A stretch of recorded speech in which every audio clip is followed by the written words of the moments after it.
大家好，我是王伟忠。您现在收听的是我说到哪里了？今天邀请的是我们10大杰出青年炎亚纶。Hello， 各位观众，大家好，我是炎亚纶。听众啦，说错了，对，没关系，那无所谓。就是你们是谁帮你报名，还是他们自己选的？是一个企业的老板帮我报名。对，就是要有人推荐 nominate， 对不对？ Yeah. 提名是哪一个企业的老板？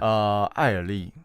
艾尔利是运动的吗？还是不是那个医美集团？对，OK， 你跟他们什么关系？我是他们的代言人。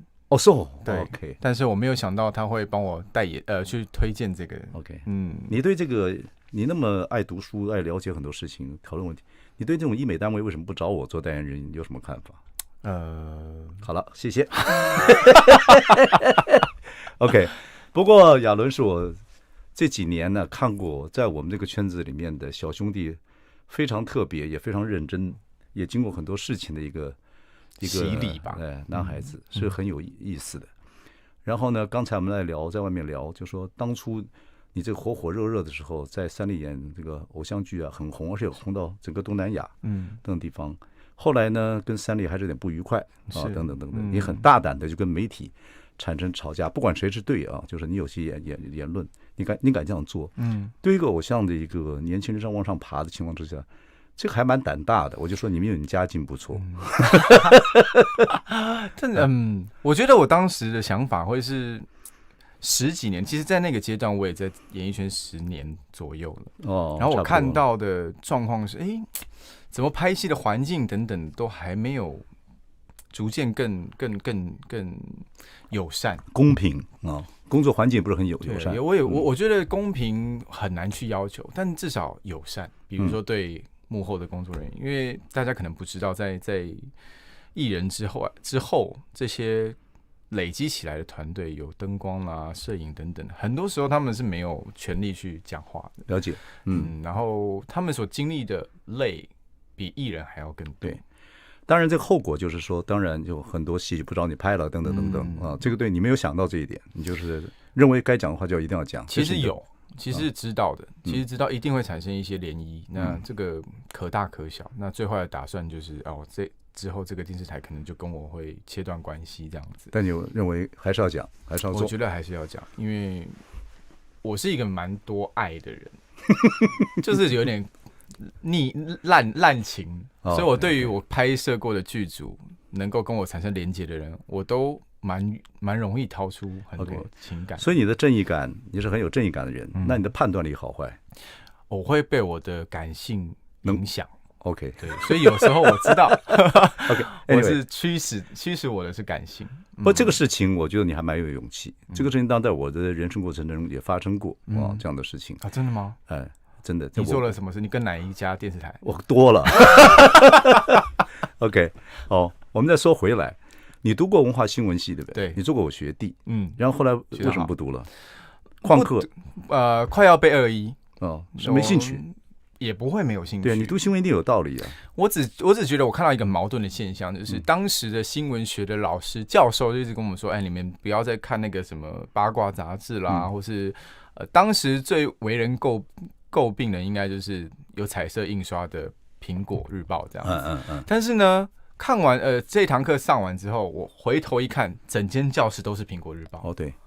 就教的新闻理论跟实际差太多了。对，要有新闻笔，要有新闻叫 doorkeeper， 要守住很多什么道理、原则等等。所以我会觉得 What am I doing？ 你觉得 BS 对？Sort of。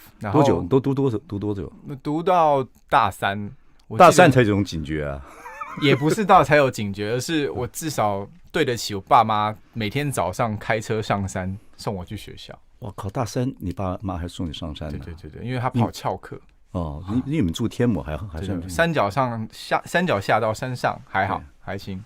是我的话就让你走那个水管路自己上山。太远了。所以可见新闻系也是你的选择当年，对不对？接近电视文化的一个管道。OK， 你是很小就想做影视？我其实中学的时候我就说我要当艺人了。其实我那时候很明确。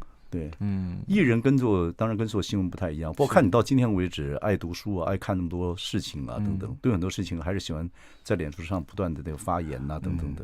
好像这根筋还是一直都在，对不对？我觉得我喜欢一探究竟，那一探觉得有兴趣了，就会更深的去挖。比如说刚刚伟忠哥讲到的晶片这些，其实我觉得很多时候我们在网络上面认真仔细的去 follow， 这2年来早就在讲台积电要去美国、要去日本等等，我就觉得为什么突然一个新闻点之后变得大家很 confused， 或是被影响这样子？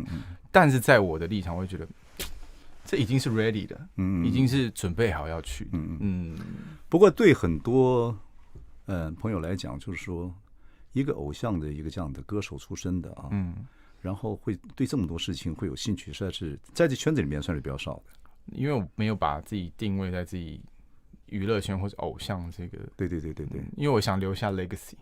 哦，传奇啊！你到现在还想留下 legacy？ 我想要后人在我离开之后聊的不是我多成功，而是给这个世界上的价值是什么？对，这是不错的，太大了。不会，总有一天人家说，哎，你认不认那个华氏温度计？费伦爱，费伦爱。这个还蛮好记的。你知道那个摄氏的英文来讲很难嘛？对，然后那个华氏更难嘛？对，像那飞轮海就，而且台湾没有人用这个东西。对。当初你的飞轮海里面算冬天嘛？对不对？对，我也不知道为什么是冬天。你是天蝎座11月生的嘛？对，那大概是有可能。反正 anyway， 这一路走来，炎亚纶是个奇怪的人，尤其是几年非常的风风火火，什么都在试。对，这是你有在你的这个计划之内吗？我现在的状态是，不管任何机会 present 在我面前，我都会去尝试。然后在我尝试当下，我就蛮投入的。然后你就会发现，其实这些东西一来，你其实累积了很多是可以去服务的。比如说写剧本也好，比如说有人找你主持节目，从来没有想过，但是我觉得这个机会来了，一定是我可以做到的。那他会不会因为这个人格特性而留下传奇？你的传奇我是看不到了。但是听众朋友不会，我不要老不死，不要听众朋友一定会看看你的以后讲法怎么样，看看你的发展。so far 来讲，应该看出一些迹象，这就是我想访问你的原因。这个小兄弟跟其他我看的艺人不太一样。好，先说主持好。好，主持这件事情原本在这个偶像的脑海里面是确实是比较远的。然后好棒，自己称自己偶像一点都不脸红。因为偶像在这个演艺圈，好像人长得帅就是有这样的好处。某种时候，他是一个比较anyway 来吧，本来是完全没有想象过会去触碰到的领域。然后再来一点是，我觉得主持人要有一个非常雄厚的知识底蕴，这样子。这点我不赞成。你不赞成吗？我不赞成。但是因为你要想问我为什么吗？为什么 ？Why？ 我觉得主持人就是知之为知之，不知为不知啊，这才有趣。你要站在听众，你什么都懂，有什么好玩？所以你觉得主持人要懂很多很多东西？要至少在我看起来是这样啦。因为有可能，那你觉得宗宪懂很多吗？对，我就是想说，宪哥有时候那些段子，他懂很多，是吗？你看我怎么会得罪我的主持人？你这样做也蛮好的。你看过谁的做主持知识很丰富的？现在你说综艺节目还是做什么节目？我觉得焦哥也不错啊。焦哥是有资讯恐惧症对，他会一直不断的在更新跟 update。那我也是有一点点这样。可是我认为资讯太多，你会穿着铁鞋跳舞。我们跳到铁发热，然后烧到自己，太好笑了。不对，我的意思是说，会有一点点你个性出不来嘛，因为我是这样觉得了，会被框架住了。对，我还在讲说，那个颁那个10大杰出青年的时候，赖清德是不是在旁边问你说要不要从政？没有，副总统要不要我们少一个帅哥可能是如此。好，我们休息一下，再跟炎亚纶聊下去。好，其实就是你主持人没有规定是吗？就看炎亚纶做什么样的主持人，就把自己真实个性放进去就好了。就是你决定有你适合的，就跟唱歌一样，对，歌有适合自己的曲风，对。但是你可以经历，那你要不要做就看你自己，以后就是要不要去做主持人这件事情。对，伟忠哥自己也让我觉得是懂很多很多的人。我这个年纪了，而且第一个是这样，第二个，我本来进这圈子就是我做的节目当然我做公司了啊，所以我会让很多年轻人去做一些他们喜欢做的节目，支持他们。那我自己做节目的时候，我都是有情怀的。就我们这一代做节目，不管做新闻综艺还是做戏、做舞台，是我自己有兴趣的。写东西是会打通你思考的任督二脉，你想东西会比较广。所以对创作人来讲，对你来讲说，你还是有机会写一写东西，是词也好，文章也好。那你脸书不是很爱打？对啊，对，那是一个方式啊。我看你讲话是有逻辑的。